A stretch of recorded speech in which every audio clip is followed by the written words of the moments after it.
नमस्कार साथियों, तो स्वागत करती हूँ अपने सुपर स्टडी पे। और आज पढ़ने वाले हैं प्रमुख अनुच्छेद में राज्य की जो नीति निर्देशक तत्व से संबंधित प्रमुख जो या महत्वपूर्ण अनुच्छेद होते हैं उनको हम देख लेंगे, जो कि कई बार आप एग्जाम में देखे होंगे कि पूछा जाता है। तो चलिए देख लेते हैं एक करके कि फिर से पढ़ लेंगे। जैसे कि अनुच्छेद पहला पढ़ेंगे 36, अनुच्छेद 36 नीति निर्देशक तत्व के संदर्भ में राज्य की परिभाषा देखेंगे। यानी कि नीति निर्देशक तत्व के संदर्भ में जो है वो राज्य की परिभाषा, यानी कि राज्य नीति निर्देशक तत्व के तहत क्या-क्या कार्य करने चाहिए, क्या कार्यक्रम बनाने चाहिए, उसका जो परिभाषा दिया हुआ है वो अनुच्छेद 36 में दिया हुआ है।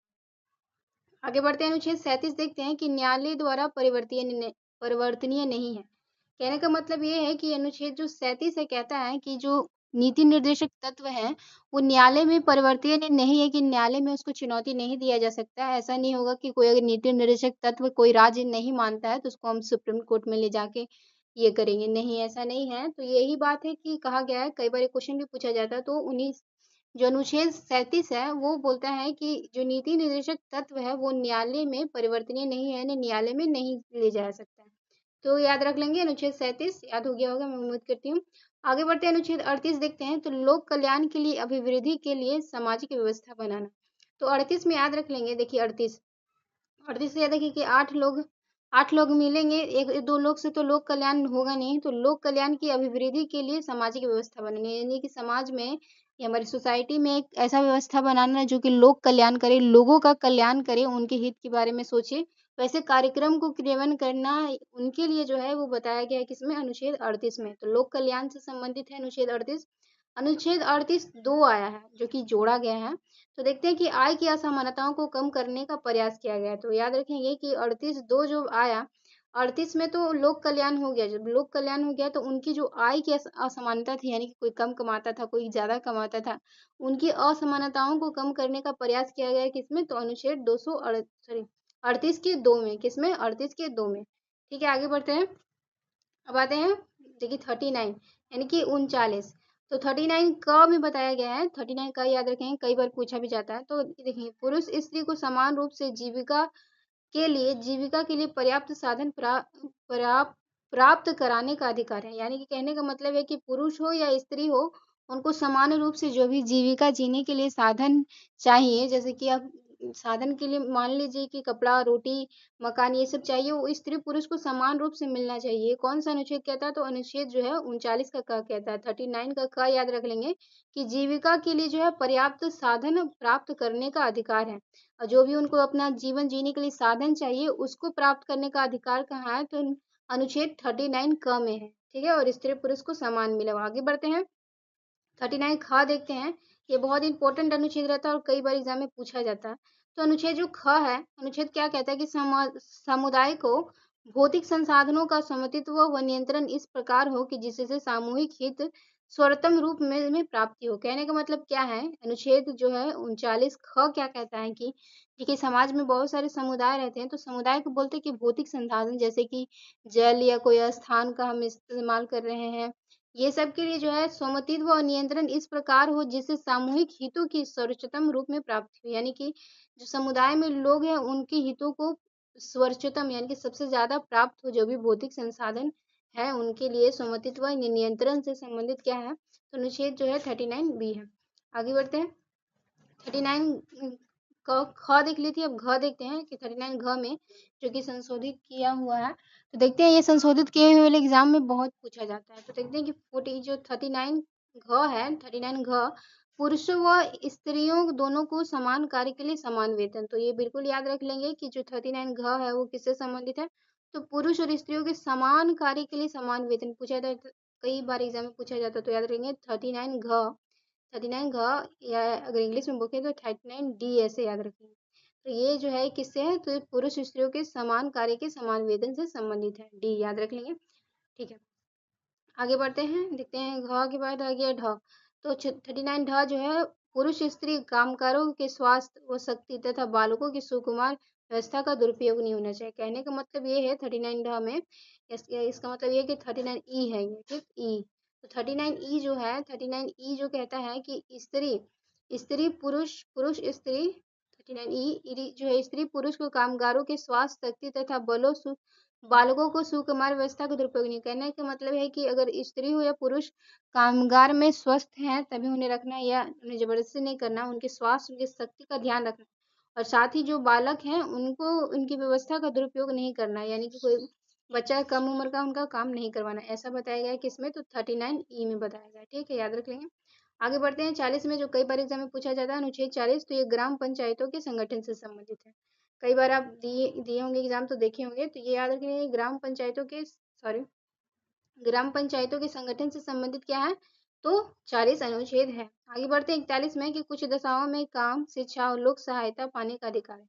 41 कैसे याद रखेंगे, अनुच्छेद 41, 41 कैसे याद रखना है कि जो 41 है वो बोलता है कि कुछ दशाओं में काम, शिक्षा और लोक, कुछ दिशाओं में, देखिए एक कम से बोलता है, कम से कम एक दिशा में तो हम लोग को काम, शिक्षा और लोक सहायता पाने का अधिकार होना चाहिए, तो इसीलिए याद रख लेंगे अनुच्छेद अनुच्छेद जो 41 है वो कुछ दशाओं में काम, शिक्षा और लोक सहायता प्राप्त करने का अधिकार है। आगे बढ़ते हैं अनुच्छेद 42 आते हैं हम दो, अनुच्छेद 42 में देखेंगे 42 में कि काम की न्याय संगता और मनुष्य दशाएं तथा प्रसूति सहायता, कहने का मतलब ये है, ये देखिए क्वेश्चन बहुत अच्छा है, ये जो प्रसूति सहायता लिखा हुआ है ना, पूछा जाता है कि मातृत्व से संबंधित अनुच्छेद कौन सा है, तो वो अनुच्छेद 42 होता है। जैसे कि लेबर रिलीफ मिलता है उस तरह महिलाओं को उसी से संबंधित होता है प्रसूति सहायता से, तो अनुच्छेद 42 कई बार एग्जाम में पूछा हुआ है, एनटीपीसी के एग्जाम में। और काम की न्याय संगत और मनुष्य दशा, यानी कि किसी को भी काम करवा रहे तो वहाँ पे अनुचित दशा नहीं उचित दशा होना चाहिए, उनका मन का दशा होना चाहिए, नहीं कि जबरदस्ती करवा रहे हैं, तो वो सारी चीजें किससे संबंधित है, तो अनुच्छेद 42 से संबंधित है। ठीक है, आगे बढ़ते हैं, अनुच्छेद 42 हम लोग देख लिए, जो कि काम को न्याय संगत और मनुचित दशाओं तथा प्रसूति सहायता के लिए। अब अनुच्छेद 43 यानी कि 43 में आते हैं, तो कामगारों के लिए निर्वाह मजदूरी, यानी कि कोई भी अगर काम कर रहा है तो उनको मजदूरी निर्वाह, उनके जीवन निर्वाह के लिए जितना मजदूरी होना चाहिए, जो मजदूरी मतलब कि प्रचलित में हो या जो मजदूरी आधार बना के लिया गया हो, वो जरूरी है, तो याद रख लेंगे 43 क्या है, 43 क्या है, मजदूरी से संबंधित है। देखिए 41 में क्या बोलता है कि हमको कुछ दशाओं में काम दो, शिक्षा दो, ये ठीक है।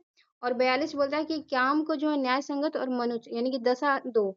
फिर 43 क्या बोलता है कि कामगारों को कि हमें अच्छी मजदूरी दो, तो ये इस तरह से हम याद रखेंगे। आगे बढ़ते हैं 43 देखिए, अब 43 क देखेंगे, ख देखेंगे, ये सब सारा इंपॉर्टेंट है तो इसीलिए इसको देखते जाएंगे। तो देखते हैं कि 43 जो है, अनुच्छेद 43 क में क्या बोला गया है कि उद्योगों के प्रबंधन में कामगारों का भाग लेना। जो भी उद्योग हो रहे हैं, कोई भी उद्योग है, जैसे मानिए कोयला उद्योग है या कुछ भी चूना पत्थर उद्योग है, उसमें प्रबंधन में कामगारों का भाग लेना, यानी कि वैसे जो कामगार होंगे, कामगारों का भाग लेना जो है वो किसमें, तो अनुच्छेद 43 के क में है, किसमें, 43 के क में, उद्योग के प्रबंधन में कामगारों का भाग लेना।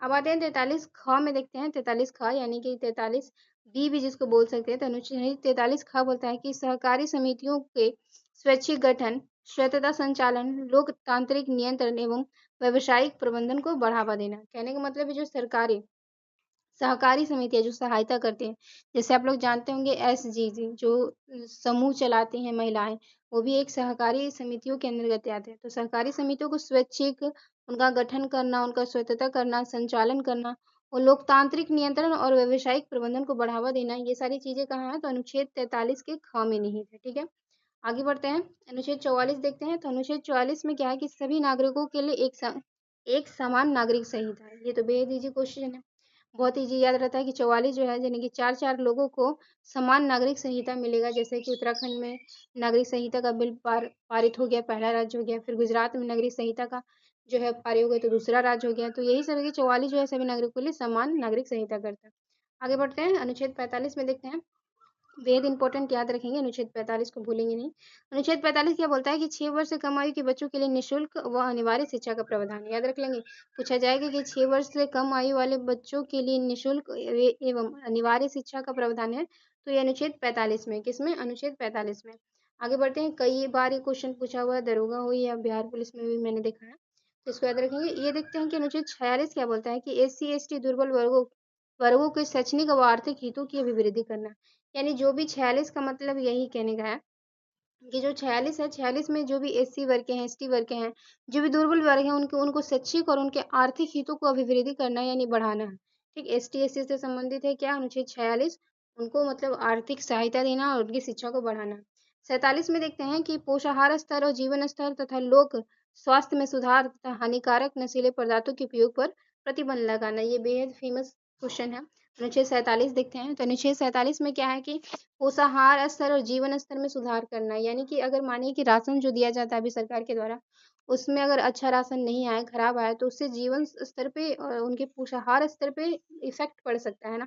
तो इसीलिए वो बताया गया कि अनुच्छेद 47 के तहत ही लोक स्वास्थ्य में सुधार करना, हानिकारक नशीले पदार्थों का उपयोग, जैसे कि आप जानते हो कि जो बिहार है उसमें नशीले पदार्थ यानी शराब पे पाबंदी लग चुकी है। वो ये अनुच्छेद 47 के तहत ही लग चुकी है। तो याद रखेंगे कि नशीले पदार्थों से उपयोग पर भी प्रतिबंध लगाया जा सकता है। अनुच्छेद 47 पे अगर राशन दुकान से आपको राशन अच्छा नहीं मिल रहा, आपके पोषण स्तर, जीवन स्तर को प्रभावित कर रहा है, तो ये सारे अनुच्छेद कौन से हैं? अनुच्छेद 47 है।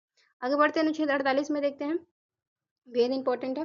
देखते हैं अनुच्छेद 48 में क्या बताया कि कृषि और पशुपालन में आधुनिक और वैज्ञानिक प्रणालियों का प्रयोग करना, गायों, बछड़ों तथा अन्य दुधारू पशुओं के वध पर प्रतिबंध और उनकी नस्लों में सुधार का प्रयास करना है। तो अनुच्छेद 48 समझ लेंगे कि कृषि और पशुपालन में जो है आधुनिक तकनीकी का या जो भी वैज्ञानिक प्रणालियां हैं उनको मतलब प्रयोग करना है, और जो भी गाय बछड़े हैं या दुधारू पशु हैं उनके जो वध होते हैं, जैसे कि आपको पता होगा कि उत्तर प्रदेश में जो है बहुत गाय बछड़े वध हो रहे थे, उनके लिए कानून भी बनाया योगी सरकार ने। तो ये अनुच्छेद किसके तहत? अनुच्छेद 48 के तहत ऐसा हुआ। तो गायों को जो संरक्षण दिया गया है, उनकी नस्लों में सुधार जो किया गया, वो अनुच्छेद 48 के तहत किया गया। तो इसको याद रख लेंगे।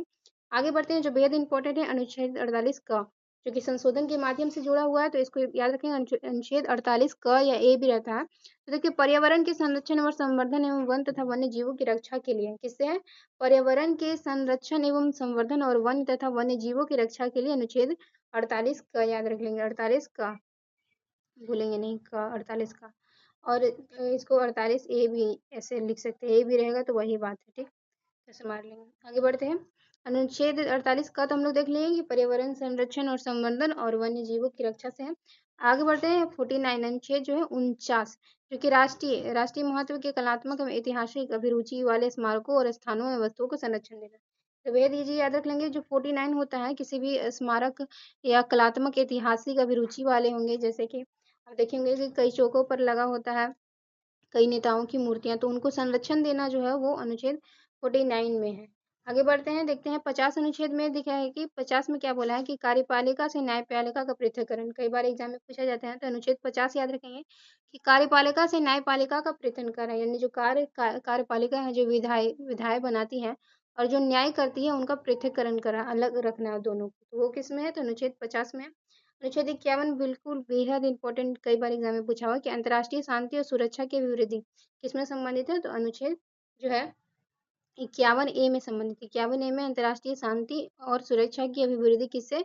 तो अनुच्छेद 51, 51 जो है 51 अनुच्छेद जो है वो अंतर्राष्ट्रीय शांति और सुरक्षा की अभिवृद्धि से। तो ये क्या थे, एक क्या लिखा हुआ है यहाँ पे, देखते हैं कि मूल अधिकार कानूनी रूप से मान्य है, जबकि नीति निर्देशक तत्वों को नैतिक और राजनीतिक मान्यता प्राप्त है।